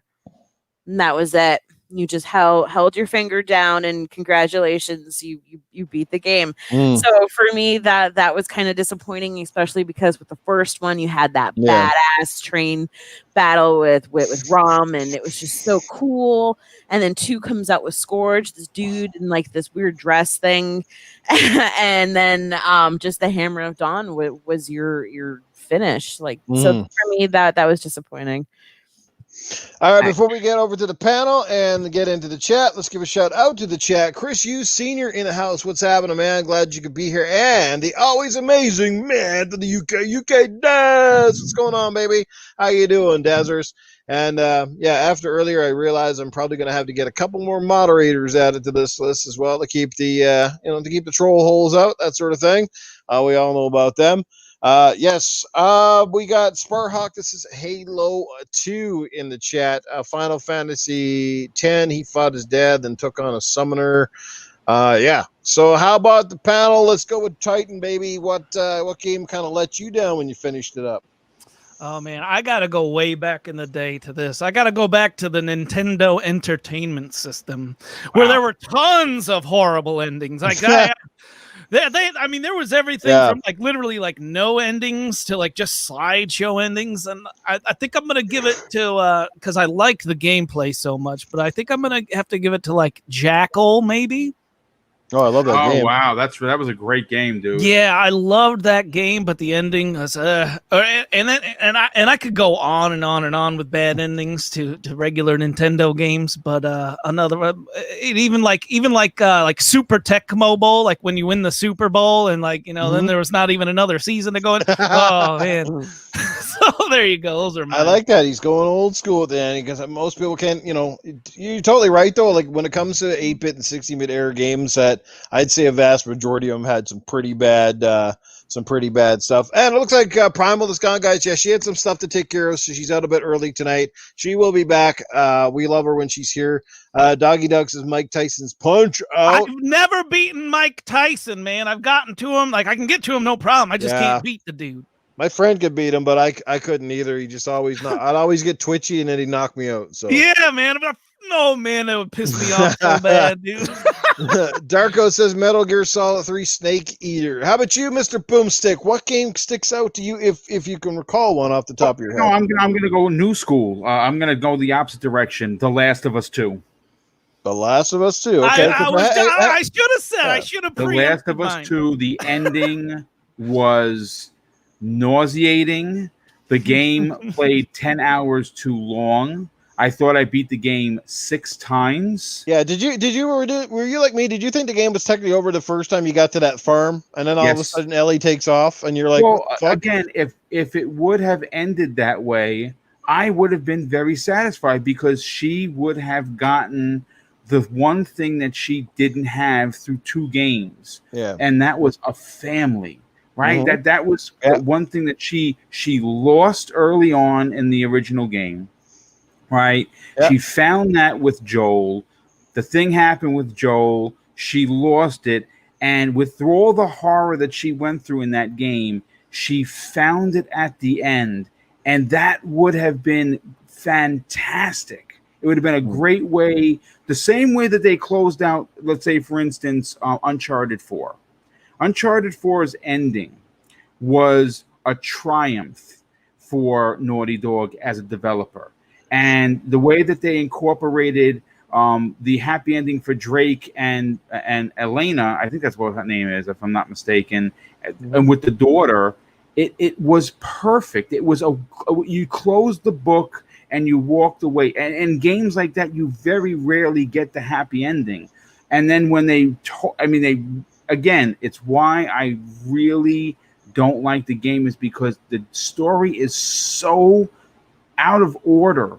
Even the flashback. So if for me, that stands out the most sore is The Last of Us 2. That's for me. Good. Okay, that's pretty recent. I can't dissuade you. Like I said, I feel differently about the game, but I do love that feedback. For me, I'm going to go back to the 16-bit era, to one of the first games that I remember. You know, like when I thought about this question, this was the first one that popped in my mind. So this is the one, I guess, for whatever reason, it resonated with me. So I'm going to use this one. And that was Revenge of Shinobi, Sega Genesis. I love the game. I played that game so many times. And then you beat the Neo Z dude at the end, you know, the guy with the big head banging hair, and he's doing the circle, and you beat him. And then it was just kind of like nothing. He's just standing and the sun is going down. You're like, the hell is that? You know, like, there's nothing more cliche than some of those old games where your character at the end, that's your ending. You're just standing there and the sun is going down. There's no dialogue. That's the worst thing about that era of games. There was no real investment and payoff. And those games were hard. Like, a lot of those games, when you beat them, you were like, hello, you know, and then you get there, you finally beat them, and it's like, that's it. I got to do this all over again for that. So yeah, that's the first one that sticks in my mind. New age games, there's so many to count. I can't even think about how many there have been over the years that I finished, and just like, wow, that was pretty disappointing. So yeah, so great stuff there, guys. We are going to keep this going unless anybody else has something they want to add to that. All good. Oh, well, good. Absolutely. By the way, Boomstick, Abacab was hoping you give him a little shout out there. Oh, listen, I'm so sorry, dude. I didn't, like I said, when I'm not running the show, I'm not paying attention. I hate to say that. When I'm a guest, I'm just chilling. Like, I'm literally not watching the show. Again, that's my fault. But Abacab 72, dude, welcome to the show, brother. I thank you so much for all the support here. But more importantly, thank you for the outstanding support on my shows. Yes, indeed, guys. I know this is a late show for a lot of people, and we've been talking about that, trying to find a time, but very, very hard. It's a very crowded space, and the big problem for me is I would love to go earlier, guys. The problem is, now that I'm back to work, like, especially now, I can't get home till 6 o'clock in the day. That's mountain time. That means it's 8 o'clock, and I'm just getting in the door, haven't eaten. So this stuff gets pretty tricky. That's a big reason I had to leave a lot of podcasts in the back. People thought it was personal stuff. That's the reason I had to leave. Real life gets in the way, dude. Nation. That's why I had to leave a few other podcasts, because timing was just rough. Trust me, Boom asked me to be a panel member one time on Prime Time, and I would have loved to. I would have been chomping at the bit, but I didn't want to be that guy that shows up 30 or 40 minutes late every week, that sort of thing. I didn't want to be that guy, so I was like, no, I'm just going to have to respectfully decline until another time of Rails, obviously. So, yeah, Infinite is here. What's going on, Infinite? Pixel Bit G, what's happening, brother? Glad you could be here. Mega Bad C, good to see you, brother. We got to hang up and play some games again here soon. Sparhawk says best ending, Half-Life Alex and Half-Life 3 confirmed. Cool stuff there. I've never beat either one. I just read that the other day, and people were like, "How come no one's talking about it?" I mean, I guess because people didn't want to spoil it. But is it really coming out? I don't know. Nice. And the Wild Bates is at the shop listening, brother. We appreciate it, man. I know some of you guys actually at work listening to this podcast. That's dedication for you. Hopefully our humor and stuff doesn't get too raunchy and get anybody in trouble if you're listening with the headphones off, that sort of thing. They'd be like, who's a wacky idiot in the background? Real quick, Infinite, Go ahead, man. man. Like I've been saying that dude's name wrong since I first said. I've always called him Finest for some reason. I don't know why I put was an S doing in the there. same thing. You finally corrected me. It's like took a couple weeks for Noob to get my name right, and then I was like, yeah, dude. I don't know, man. We must have the same problem with our vision here, That's Titan. right. Well, Hey, it's hell for us. Finest. Oh man! All right, let's get down. We got a few more juicy topics to get into, and obviously the big one, and we're going to get out of here pretty soon. But let's get back into it here. Just I had my notes up here. Let me find it again. What the hell? Where the hell did my notes go? I hate when that happens. I know I had it there because I'm pulling from different screens, right? All right, so let's get into. We got a few more here. Well, we're going to switch to the movie topic. Then we're going to get into some other. So apparently, I read this article. It was on Twitter. Somebody shared it out. I wish I could reference it to. I should have saved it.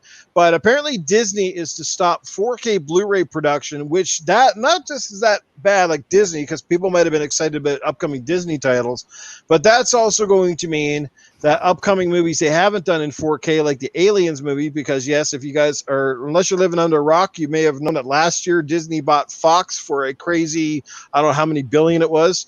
So Disney owns the rights to all Fox movies and their properties. So we might not see any more 4K Blu-rays from this guy. Now, for you guys going all digital, yes, I've heard the things many a times. You're like, whatever. But for a 4K Blu-ray connoisseur, which is one of the reasons I still prefer my consoles to come with the disc drive, I love my movies in ultimate 4K, with the best sound, the best visuals, no worried about the internet sort of jagging on you and the quality dipping. And the best way to still watch movies to this day is with a physical disc medium because of the high bit rate and stuff like that. Up until the internet is a bit more consistent, it's still the best way to watch it right now.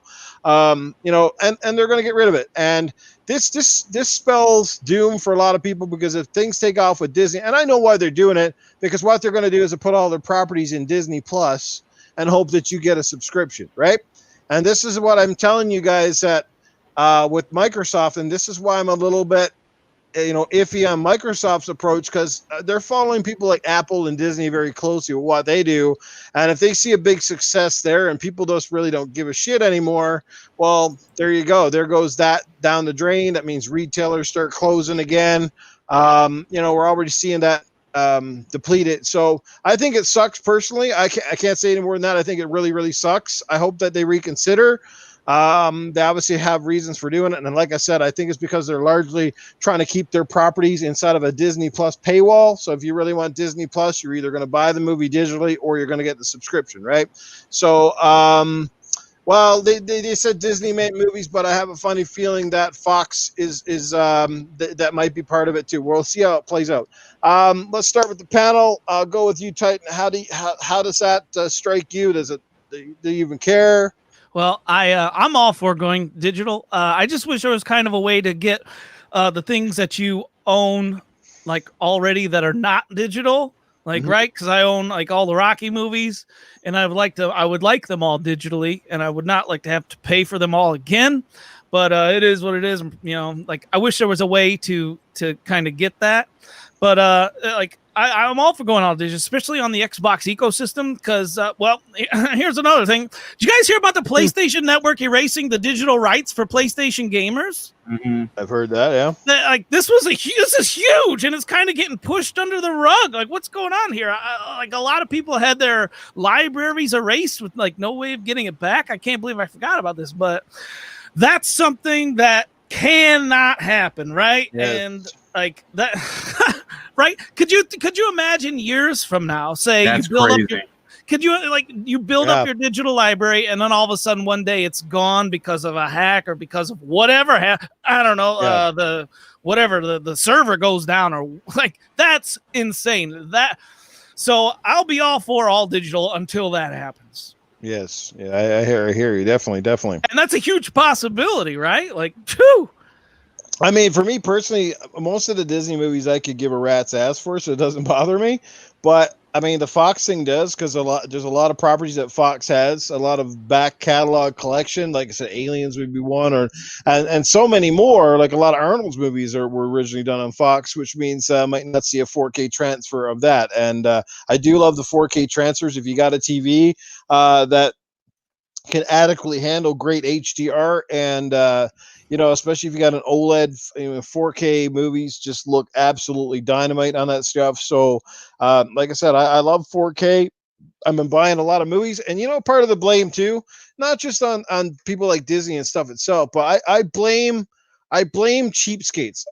Yes, I will come out. I blame cheapskates. I blame you people that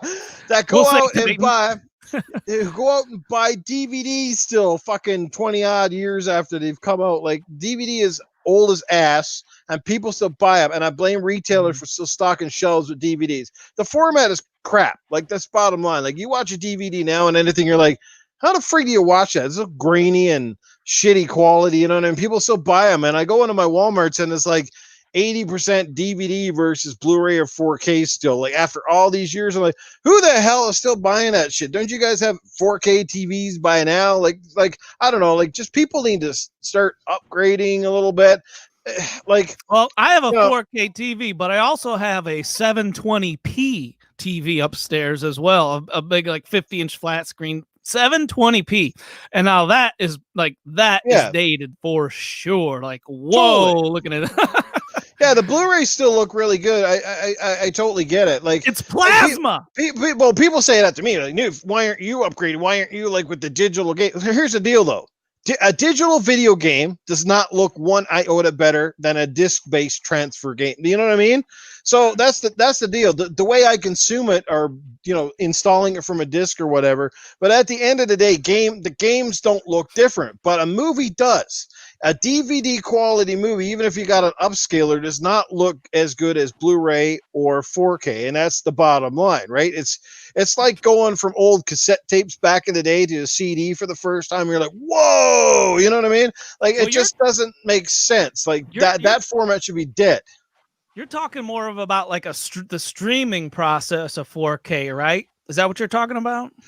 Well, just 4K in general. Like disc is still the best way to go, right?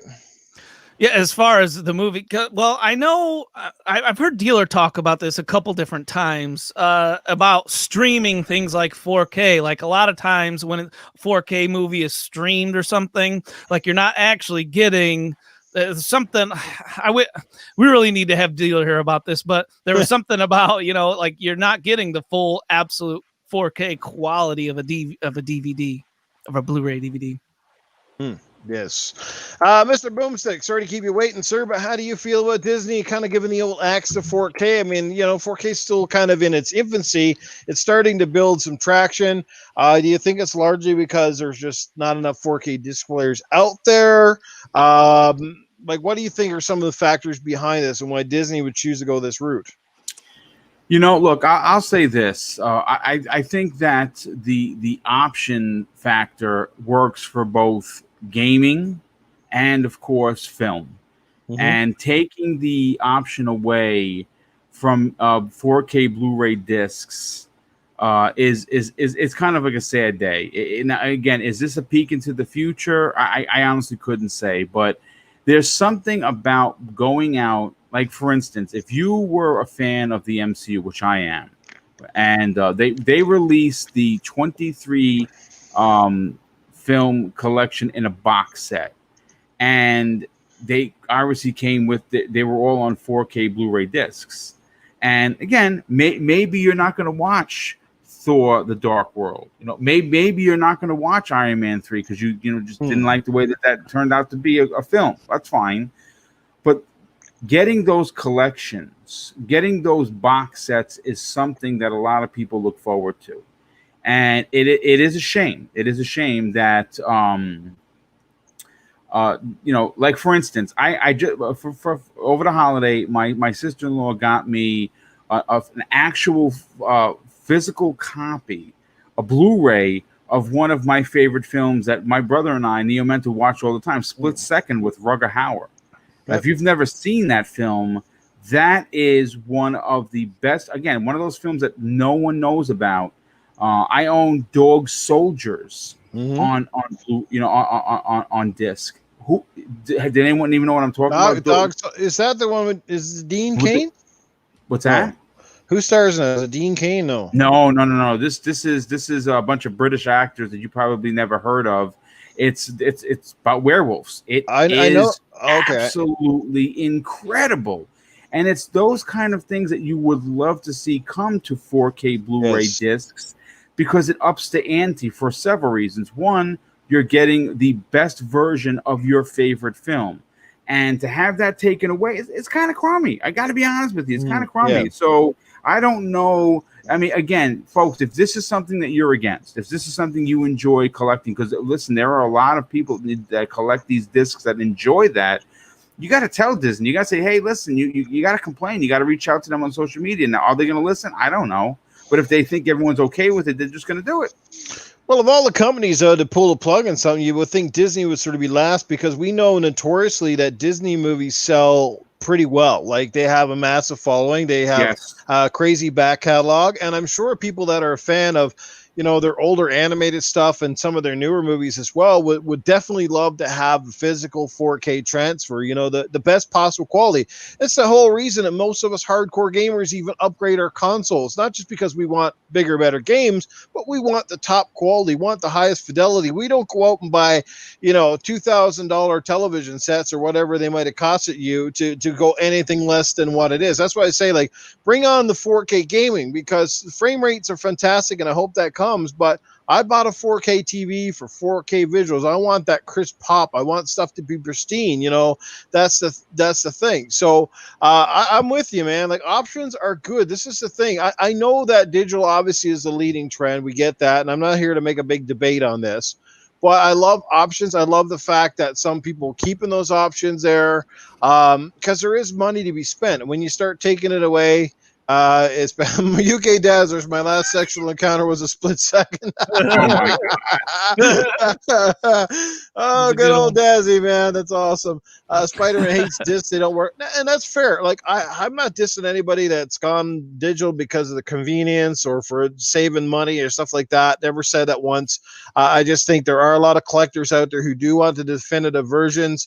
And they'll pay for it. So, that's just the way I feel about that. So it kind of sucks. Like I said, let's hope that everybody just doesn't watch what Disney does and follow suit. I already find it very depressing to walk into all these retailers that used to be stacked one time between games and movies, and their shelves are 1/4 the space now and stuff. Like, I'm one of the rare guys in the whole community, guys. I still buy CDs. I try to buy my music still on a CD whenever possible. I really try to avoid digital, but it's gotten very hard, and I'll tell you why.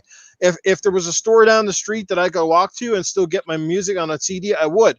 But the problem is, they're getting fewer and further between, almost non-existent, and I can't find a lot of the bands that I like. I'm not into the top 40 bullshit. I listen to, my Alice in Chains and some stuff that's really hard to find out there in a music store. That most of them that still carry like CDs are, like, again, top 40 bullshit, the Taylor Swifts and all that crap. That's not my kind of music, right? So I will try to get it when I can, but the only reason I've had to buy it digital for me is just because, again, I can't find it, and it's too much of a hassle unless I want to go online and order stuff. And I'm really not a fan of ordering shit online, to be honest with you, either. I prefer to just walk into a store and get it. And those are things that old Noof Nukem here is slowly finding out, are disappearing quite quickly. It's kind of like my erections; they're disappearing too. So Newton's crazy, man. Like, I remember when I was a kid, we have this place called the Marquette Mall, and it used to be packed full of stores. There used to be hundreds and hundreds of people that would go there. Today, every store is closed. Even like JCPenney, even the major like Sears, all of them are gone. Yeah. And now it's just like there's like a workout place there, and that's it. It's crazy. Man, when Blockbuster's closed down, I could have cried a tear, man. That shit sucked. I love Blockbuster. I love the atmosphere. I love going in and talking to clerks. I love seeing a massive lineup of video games, what was new, and checking out the box art and asking, and striking up conversations with strangers, man. It was awesome. I was the 1995 store champion in our town here. for Blockbuster. Awesome, yeah, right now the only Blockbuster you're getting is probably in a ice cream bar, right? Well, Dr. Disrespect always calls himself the 2-time. Well, I was the 1-time. Nice. But anyway, we're let's get into the segment before we get into the big topic of the night. Let's quickly, I don't want to keep you guys here too long, but let's get into the Ask Arnold segment of the night. I hope you guys might have had a great question for Arnold. He is on standby right now. Drop a question in the chat. I'll also leave questions for the panel if they'd like, and then we're going to talk about Halo. Yes, the elephant in the room, so to speak. Definitely going to dive into this. So here you go, guys.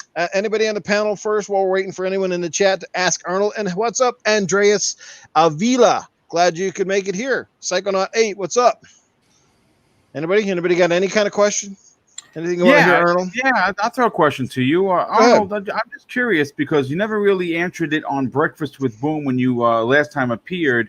How come NetherRealm Studios didn't use you for the actual voice of the character in the game? Boom, that is a great question, and I wish I really had the answer for you. I mean, I was sitting there by the phone and wanted to use my likeness. I said, okay, you can put my ugly mug in the game and I will come out, kick ass. I'm also a little bit disappointed as well that they used my likeness in the game, but they didn't bring me, like, they could have brought the old version of Arnold Schwarzenegger in there and I would have been kicking ass. And who wants to see the old gray-haired old fart from the new Terminator movie? Why not get me from back in the day when I was all super buff like Conan the Barbarian? Wouldn't that be awesome, guys, to see Conan in the game kicking ass? I got my big sword and I'm just swiping through. That would have been freaking kick ass. Or one of the younger versions of me instead of this old crusty fart version of Arnold Schwarzenegger. And then they didn't even get my voice in the game. They got some knockoff guy. They were just trying to save money, you cheap bastards. What the hell was wrong with you? Come on, next time you get on the phone and you bring me into it and I will do it for you. I'm here waiting. I'm not hard to come by. I mean, my God, man, I'm almost 70 years old. Every time I get a paycheck, it's good. So bring it. There's a lot of good ones in the chat. From Sparhawk says, will you be on Shark Week next year? Yes, I'm going to be on Shark Week next year.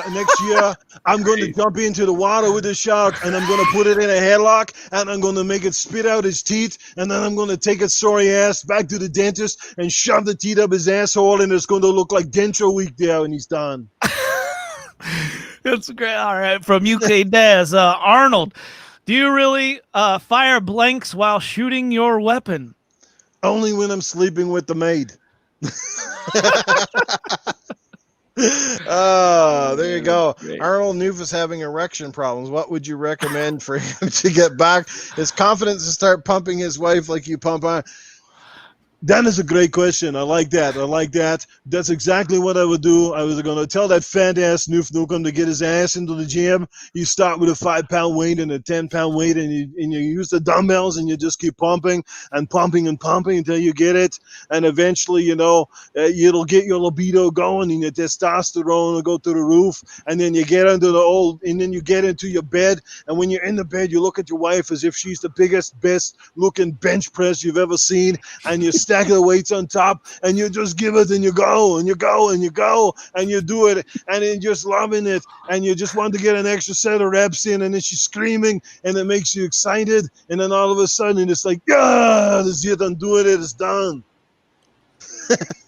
I think I lost everybody here. All right, mine for you, Arnold. Last question. Mine for you, real quick, Arnold. Arnold, what's your favorite video game, Arnold? That is a great question. Dun, dun, dun. It's a great question. I don't really know. There's so many good video games out there right now.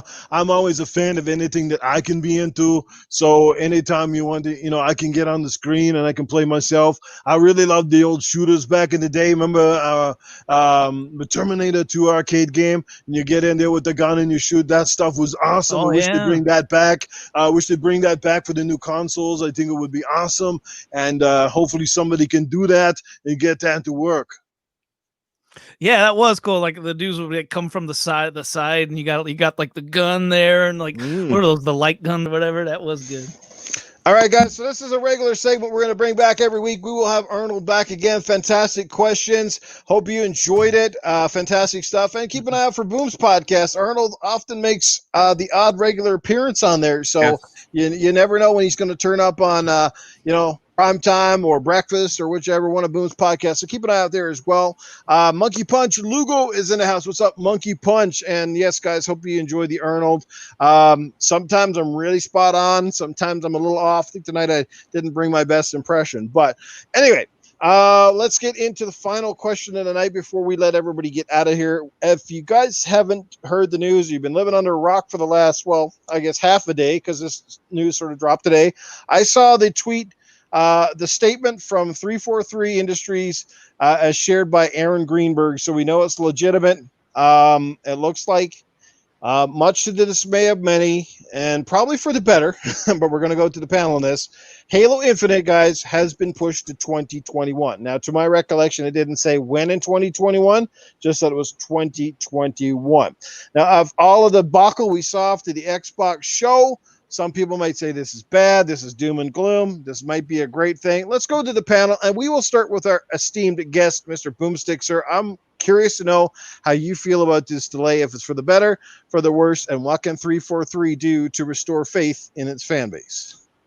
Well, I mean, listen, again, you said it on your opening, dude. The bottom line, quite simply, is this. The game, again, for me, I enjoyed what I saw.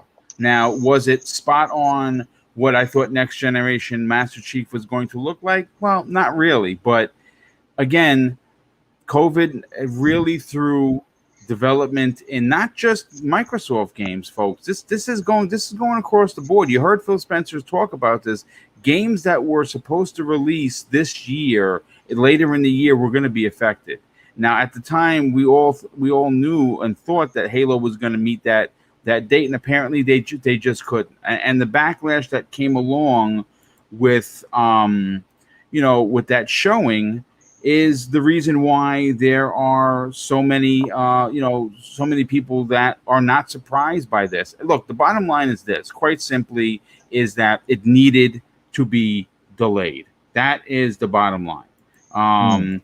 And I'm sorry to say, it's something that if you want Master Chief to return to greatness, and I think that we all do, whether you're the biggest fan or you're the smallest fan, he deserves to return in a way that's going to be memorable.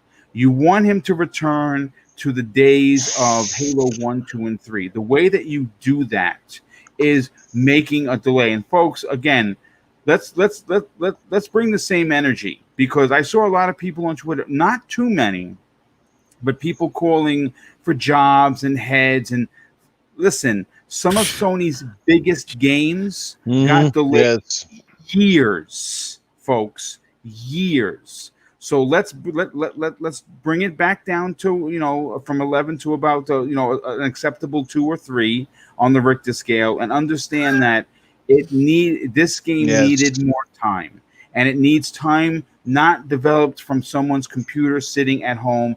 I'm talking about in the studio with hands-on development. And you know what? Paris from Gamertag Radio actually said something that was pretty interesting that we're going to talk about tomorrow, and whether or not this should come out all the way in holiday of 2021, and at that point only be released for the Series S and X. Nice. There you go. Great. So that's it on that. Any more to say, or that's cool? No. I'm like I said. I mean, again, I don't want to be harsh about it, but I mean, listen, there are a lot. Listen, if you read a lot of the comments coming out of the July 23rd event, there were people calling for this to be delayed. I was not one of them. I thought that the game looked fine, but it like, for instance, it was releasing without ray tracing. Yeah. Do you really want to do that? No. So ultimately, it had to be delayed. Yes, I totally agree. Before we get to Titan on this, let's head over to the chat. Axel1324 drops $4.99 in the super chat. Says Halo Infinite should delay until November the 15th, 2021 for the 20th anniversary of Halo. That would be fantastic. Actually, that's cool. That is a great comment. That fits, and I would be fine with that. You know what? Hey, then you'd have a blockbuster game heading into next year or toward the end. Hopefully all this COVID shit is behind us. Hopefully the Xbox Series X has gained some momentum by then. Game Pass is doing fine. And, and a definitive Halo game would be great. I'll talk about that more in a second. Infinite drops $1.99 into chat and says, what's your adult movie name? I'm not sure if he's talking to me, Cletus, or Arnold, but yeah, I don't think I'd have one, but yeah. So, but anyway, let's Mr. Kibo, what's up? He says, what's up, people? Saba Gunter's still hanging to James 176. What's going on, brother? How you doing? Let's head over to Titan. Titan, how do you feel about the delay, man? Warranted, good thing, bad thing? How do you feel about it? No, man, I remember when I watched the show, I'm with Boom on the fact that it needed to get delayed. I am not on his side that I saw a lot wrong with what they showed at the game show because polish is needed, and to me it's obvious, right? I saw too much popping, too much this and that. Yeah. Every time that the music kicked in and they're trying to show off the vistas, it was a bomb. So but that aside, right? Like people damage controlling that the build was old. Well, it wasn't that old. Yes. Okay. Like it's not years old, right? It's Phil Spencer already told us that a delay was a very big possibility. And that was like, how long ago? 4 months, something like that. And I think I think the Xbox haters are running with the natural doom and gloom. And that's just pathetic at this point. Nowadays, more titles get delayed than not, especially AAA games. If you think right? Yeah. I mean, we can go all day with games that get delayed, especially AAA. Cyberpunk's at how many delays now? At least 3. Yeah, and that's the only game they're working on. The Last of Us 2 delayed 3 times. Exactly. Right? God of War delayed at least once, potentially twice. And that was before COVID. So, I mean, it's just common sense, people. And then you got some loser with 2.8 million followers on Twitter making the douchebag tweet of the day saying, congrats, Sony, you won the generation before it began because Halo Infinite gets delayed. Really? Yeah, and that's just something I have so many questions about that, but at the end of the day, it's not even worth it. And you just have to shake your head at that. It's just idiocy. It's disheartening people are even like that, right? It's a shame with something like that, Titan. That will be the guy that Microsoft will send an S Series X 20 games. Just to try and buy. Trying to 20 games and a fucking welcome package. Yeah, that pissed me off too. Remember when the Xbox One X came out and all of those Xbox haters were getting Xbox One X and all the packages, and you're like, come on, man, that's they're gonna fake love it and then trash it the next day. Come on. Yep. Okay, so my 2 cents, unless you want some more to add there, Titan. No, I'm just saying, let's just, let a message to everyone is just be better than that guy. It's old at this point. Look, here's how it is.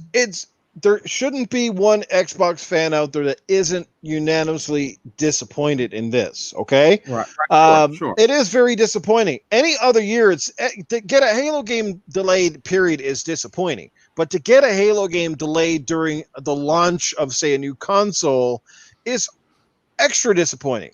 Yeah. Yes, the build was a little bit older, but not crazy. Yes, people say, well, it was built on older gen hardware, but regardless, it's still on a new engine. It's on a Slipstream engine or Slipspace engine. It's and we've seen shooters this gen. We've seen lots of games this gen push the envelope. And Halo, gameplay wise, I think we can all agree it looked fantastic. It looked like Halo, which is a good thing, and it was exciting. And I think the story is going to be good. But again, this is not Halo 6. This is Halo Infinite. And if this game turns out to be what people are alluding it to sort of be a bit of a games as a service, kind of hate that, but still, if this game is say the last Halo we legitimately see for a while, then it's only in Microsoft's best interest to have this game come out as good as it can be whenever it comes out, because it's all about perception, right?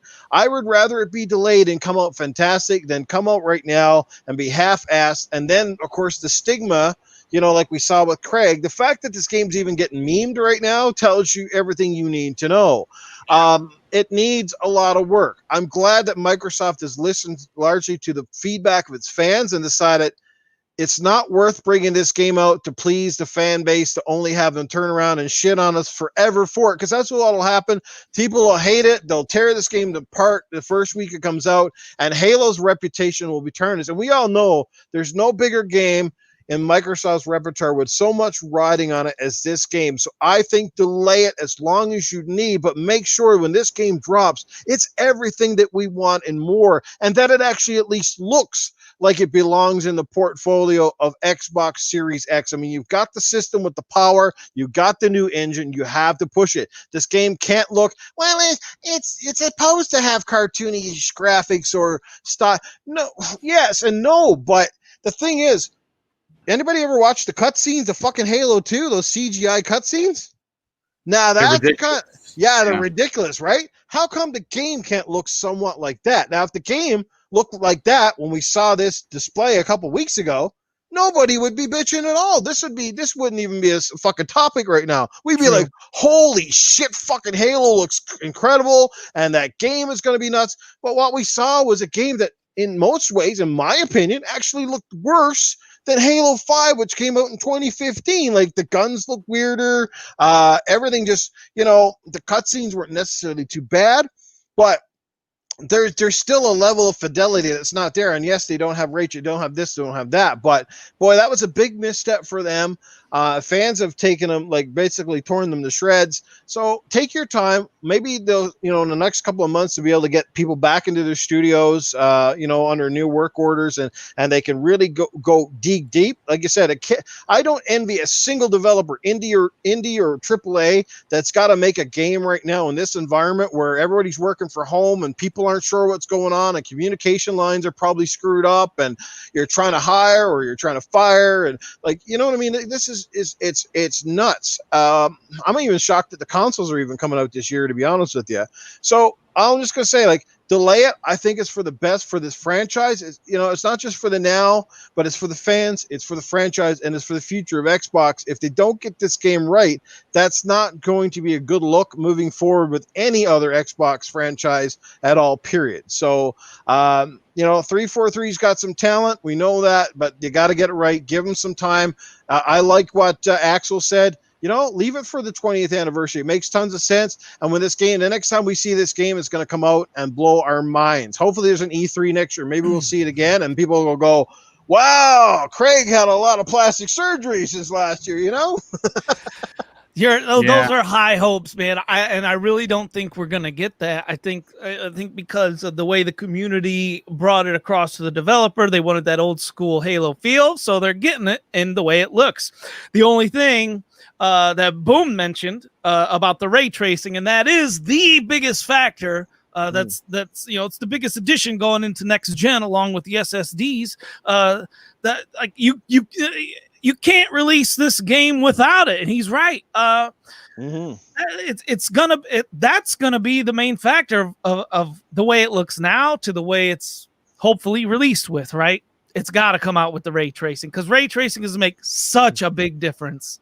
Yeah, and you can't always use, it's early in a gen, or it's because, look, the bottom line is, let's look at the PlayStation 4. Whether you hated that Killzone game that came out when it launched in 2013, that game to this day is still one of the most impressive looking games on PlayStation 4. Go back and play it. Trust me, you will say the same. The colors, the vibrancy, the clarity, the game was nuts. It was a little boring, but the game looked fucking nuts. It's like Rise, Son of Rome. If Crytek can push that shit back in 2013, which means they were developing long before, and it looks still that good today, I don't always buy the excuse it was developed. The hell? Somebody's like screaming upstairs. I don't know what the hell's going on. But yeah. So I know that the Halo delay is bad. I agree. I like that. So But yeah, so that's all I'm going to say. But I agree with the delay. It sucks. There's no question. And I know I'm one of the people that have been very critical about the way it looks. So that's why I'm also okay with just delay it, get it right. That's all. They got lots of time now. There's no rush. We got lots of games to play. Microsoft just needs to concentrate on making their Game Pass good. And hopefully somebody along the lines will have some great titles that show off the power of the Series X. And I'm sure some third parties will step forward with that stuff. So, yeah. Fantastic. Any final thoughts on the Halo Infinite delay, or are we good? No, I think we're good. All right. Well, let's wrap up the show. It is 9:50. You're almost 2 hours in. This was fantastic. Huge shout out. Supersonic Stations in the chat. What's up, brother? Thanks for being here. Glad you could pop by. To everybody that's been in the chat tonight, whether you stayed for 5 minutes of the whole show, thank you. To everybody that checks out this podcast afterwards, thank you. Huge thank you to Mr. Boomstick XL for coming on tonight. It was a bit of a late shot in the dirt, but I'm glad he was able to make it. Shout out to Primal Eve. She had to go a little early, guys, but she will be back next week. Like I said, I'm super happy and excited to have Titan as part of our panel now. It makes a fantastic dynamic. I've had nothing but, I'd say, 95% amazing comments, except from the one or two idiots here and there that just don't like Titan for whatever. But most people have been really good about it. Hey, some people don't like me either. So, hey, to each their own, right? That's just the way it works. But we got a good panel. It's been a great show. It's going to keep better thanks to your feedback and support, like guys like VJ sending me DMs. Same with everybody in the chat, guys. If you feel there's a way, there's things you'd like to see in this podcast, or certain topics or articles or things you'd like to see, you're certainly welcome to it. I want to make this podcast better. I'm sorry that the time is late. We're still working on some things there, but we'll see how it goes. But we definitely appreciate the support. To all the people that drop super chats tonight, once again, thank you from the bottom of my heart. It is not necessary, but every dollar you send is great. And I promise you that in the near future, when I start hitting a few milestones, I will be donating back to you guys in the chat by doing some crazy ass giveaways. Okay, I promise you that. But anyway, I'm going to let these guys get in here. I know Mr. Boomstick's got a busy day. Like I said, and he's always hard at work on his own podcast. So, Mr. Boomstick, brother, where can people check out your content? Let them know what's next on the agenda. Well, we're doing a special edition episode of the Xbox Factor podcast tomorrow at 12 p.m. Eastern Standard Time. It's the panel is packed. We have 7 people, including myself. Ooh, nice. It's only expected to run about 90 minutes. And basically, it is going to be talking about delay, what we think of it. We're going to be discussing the letter from Chris Lee to the community explaining why the delay happened. And literally, I am going to be staying up well past the midnight hour, finishing that script and sending it off to the panel members to make sure they're ready to go. So if you're interested to hear our thoughts and theories for 343's, ultimately delay of Halo Infinite, tune in tomorrow at 12 p.m. Eastern Standard Time. And of course, if you're new to to hearing my voice, you can check out Double Barrel Gaming on YouTube, and of course, you can follow me on Twitter at Mr. Boomstick XL. Fantastic. Again, Boom, thanks for being here, man. Always appreciate it. Glad to have you on. And let's get over to my esteemed co-panel member, Mr. Titan Drago. Where can people find your shooter-looter ass, man? Everything at Titan Drago, everybody. And it's Halo and Finest, right? Halo and Finest. Well, it was a great night, everyone. Lots of people in the chat tonight. Chat was awesome. Great jokes, great questions, great additions, man. You guys really make this a really great night. And a little hint to my future skit coming in the future episodes is going to be in the next generation. Let's bring the comment back to sense, everybody. Till next time. There you go, guys. The man that brings the comment back to sense, Mr. Titan Drago. And yes, guys, you can go check out Primal Eve. Make sure you go give her a follow on Twitter. Stay in touch with all she's doing. All that good stuff, man. We will catch you guys all next week, hopefully. God bless. Be well. Stay safe. Love your friends. Love your family. Just be awesome. Make sure you check out Boom. Check everybody out, guys. Love you guys so much. You're fantastic. We will see you again next week. Have a great night, morning, afternoon, wherever it is in your time zone, guys. Wish you all the best, and we'll catch you on the next one.